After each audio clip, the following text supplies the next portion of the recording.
as a music director. Okay, like you're a music director and you're an artist, and somebody invites you on the church. Hello you, there's no one like you, there's no one like you. There was a time I was listening to Change Is Gonna Come by Sam Cooke for like a whole day.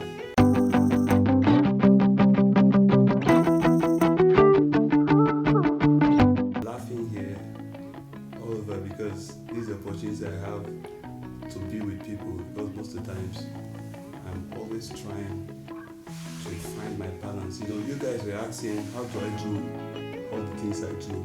Yes. Because I'm not always everywhere. This is a time to gather knowledge. This is a time to carve out a niche in the world, and it takes a whole lot to do that. So I always either I'm reading my Bible or I'm reading a book. So those things, they help me. They help me. I don't search for lyrics. Once a pattern is coming to write a song, lyrics are flowing. Because I have a lot of stored words on my inside trying to form. It's just like a pregnant person. I'm pregnant, so something has already been formed on my inside. I must deliver. So it comes in several ways. Like I said, sometimes through the dreams. Sometimes you have to sit and you say, I want to write a song with so title. Then sometimes, that's what I do sometimes. Then sometimes I'll just be listening to a song. There was a time I was listening to Change Is Gonna Come by Sam Cooke for like a whole day. I just kept it on replay. The song was traveling my mind. At the end of the day, I wrote a song. Then sometimes I was just listening to a particular song. I just listen to the song until the person will just make maybe a sentence and phrase from and there. the sentence will just sink into my spirit. In fact, most of my life personal principles, they started from books, not even the Bible. The Bible, God forced me to start studying the Bible around 2018. It was a force that you must. Yeah, because if you are a minister, you have to know the word of God. So I became a prisoner of myself and started studying the Bible back to back.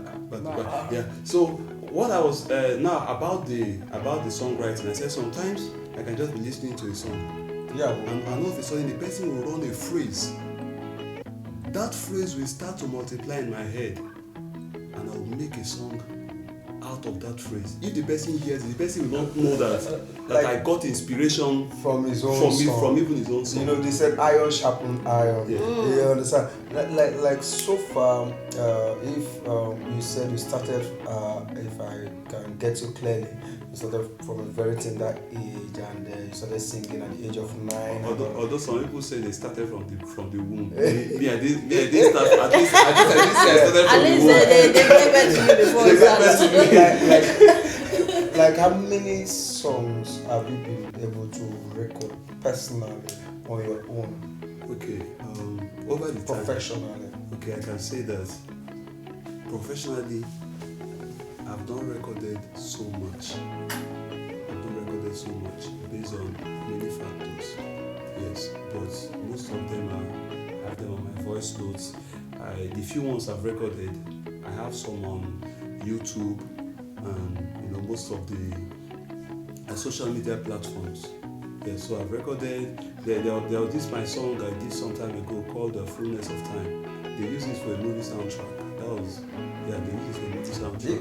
If maybe me or my viewer that doesn't know you, and they say, okay, this person I'm watching, I'm listening to, let me get to know his song. How can he or she get your song? Just go to your YouTube, Justin Tall. You're going to see me. I've done a lot of covers from the university to other people to other songs. Then you'll see my song. My song Speed is there. My song My Destiny. Okay. My song My Destiny is there. My song Speed is there. My song Elohim is there. My song the acoustic version of The Fullness of Time. Which one are you singing for us today?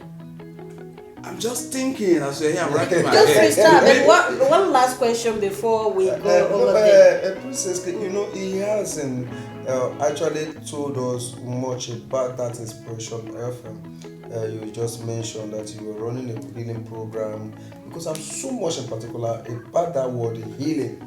You understand? So if you are calling a program Moment of Healing, I really want to know and get to hear about it. How the program will, at least in a minute. So if somebody listening right now and you need a healing and he's talking about healing, just pay attention. But don't move an inch. We are talking Kingdom music. With who? Princess One and K. only Princess. K. And you know what? You know the catch? You have to follow us on Instagram, Facebook, Twitter, TikTok. If you're on YouTube, subscribe, so you can see our new episode every week. You don't have to miss this. And then you know they are part of this program. Yes, they should You send their comments. comment, because you might like be and the one share. sitting on this hot seat next week Never can to tell. talk about your topics. So let's get to hear about the healing in 1 minute. How the program Wait. Oh yeah. Okay, I had this friend. His name is Evangelist Ike. So we used to meet. And one day I told him that we are meeting every day. But what's for? Every meeting should bet something. For dreamers, every meeting, whether you like it or not, is betting something. Yes. Whether it's going to bet a trouble or it's going to bet a solution. Yes. People don't just meet. Every meeting is giving birth to something. Of course. That is the line. They will introduce you subconsciously or consciously to who they are. Right. It's from this school of thought I knew that everybody is advertising something. Of course.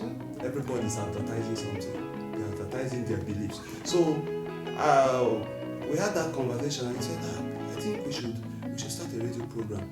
I said, really? He said, he has some sponsors. I said, good.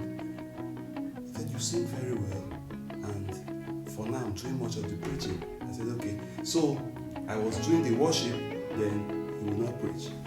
So the program will start with my song, Elohim, Elohim, there's no one like you. There's no one like you, there's no one like you. So it will start with that song, then they will introduce us. After introducing us, Pastor Ikechukwu will now preach until he will now reintroduce me, while I will just do maybe a worship song or one of my songs with the guitar, with the acoustic guitar. And they will now round up the program again. He will now come back and pray. Then they will round up the program with this same song again, Elohim. Yes, then our numbers were given, and people used to call. But do you do healing because the major thing he was asking is about, do you Was do there healing any in testimony? that Yes. Yes, people used to call. Let's hear one of them. Yeah, people used to call of how they got healed. Of how they got healed. Can you remember any particular one? It's been a long, like I said, my life is like the testimony I gave you now. Yeah, it's a testimony of day before yesterday. Okay. Wow. You understand? So it's a moving. My life is fast moving. I can't count miracles. Although I've not raised the dead. The Lord has not raised the dead. You can raise the dead. But I know that as long as it's Jesus I'm following, He rose the dead and He did a lot, which means that should not even He be gave a you the question. same power, the same ability. He has given me the same ability, and I know it's going to happen to the glory of the Lord. So In all this, what are the challenges? I have one question to ask.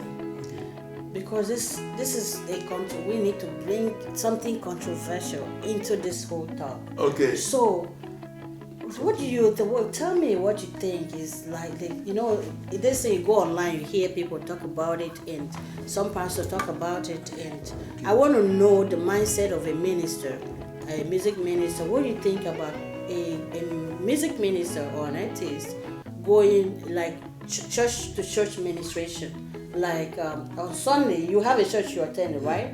On Sunday, you're not in your church, but another pastor invited you to minister in that church. What do you think about it? Is it good or what? So what do you do? What do you tell your pastor when you're not going to be in the church ministering that Sunday, or is it okay, or is it not okay for you to leave the church? I want to know what you think. Okay, now it depends on the settings of that church. Over the years and the churches I've been, I've seen that some churches will respect you more when they see that other churches are needing your service. You are still part of them, and other churches are needing your service, your respect will increase. Then some churches, if they just start seeing you in other churches, leaving the church to minister somewhere else, you are in trouble. So you have to understand Somebody you have to understand the church you are in and the way they are operating. Personally, I go out, but not a lot, because of my position in the church as a music director. Okay, like you're a music director and you're an artist, and somebody invites you in the church on Sunday, and you have to go. You want to go. What do you feel about it? So this is a direct to you. Okay. And then do you talk to your pastor? What will your pastor say about it? Okay, at that point, before I will pick up the phone to call my higher authorities, I will make sure that I have set a system that my presence, my absence will not reduce the quality of service in the church. Because there is nowhere we are that we can stay forever. So if you are in a place as a leader, first thing you should do is to inspire people to function well without you. So that, by means of producing yourself. Yes. You have to make people understand that I am here to build all of you. And with me or without me, let nothing affect the flow and the service. So before I will take any permission, I must have made sure that that Sunday is well sorted. I must have talked. But if I talk and there is no way, I will give up on that invitation. Okay. Because this is where all started. Yeah, you talk to your pastor and say you're not going. No, if you say Justin, you're not. Before my pastor will say that, a lot must have happened. Because over the time they've never said that, because they know how focused I've been, and I am. On this issue, is it personal opinion, or you think that is how every music director that is a music minister should also behave? Okay, I would say it's a personal opinion, but like I said, every church has their internal character. So you have to understand the internal structure of your church. Yes. For instance, if you have written, like I told you, they give me some money monthly, but we never agreed that this is how much you are to be paying me. So at times can be up, at times can be down. Yes, it was out of. They asked me how much can we give to you. I said, if with the small level and my ability, if I should charge this church, I may sound like a criminal. What you people can offer me is what I will at least to sort myself, I will come and serve God. So that is a personal thing. Now for somebody who they ask you, how much can we pay you, and you say 500,000, and the church have agreed, you know that before you take permission, it must be a well-structured permission. Because there is an agreement. It's a job. It's a job. It become a job once there's agreement and mine conclusion. mine is not a job. Okay. Like I was saying before, like I asked before, what are some of the challenges we face as a music director, as a pastor, as a music minister in this gospel ministry? We eat challenges. So you serve it in a plate. See, one thing I've understood about challenge over the years is that a lot of challenges are your coach. They are coming to coach your life. For instance, if there is a dumbbell here for me to carry and I try to lift it and I cannot lift it, that's a challenge. What should I do if I must lift it? I will start to do push-up. Now, before I'll be able to lift that dumbbell, my muscles have grown too. I'm no more the same. So the challenge has changed me too. While I too have changed the challenge. So problems, what we call challenges, they are part of the human life and our training process as a people. When the bears and the lions and those things attacked the sheep of David, if he had run away, how would he would have face Goliath? Right? It was a training system. That's wisdom. So I've been through things that an average man can think of committing suicide. Yes, because I've seen people. I've seen not even go up to that level. You understand? I came to Lagos with absolutely nothing. No uncle, no auntie, nobody. I just said if I perish, I perish. I came to Lagos with my guitar. Years ago, like I came to Lagos 2012. Imagine how young was I in the year 2012, at the height of subsidy. I'm just giving you a tip for an iceberg. If it's about going through things, then when I started studying the Bible, I saw Apostle Paul call them light affliction. That they are very, very light because God is with you. He's using them to train you. So instead of me to cry around, I ask myself,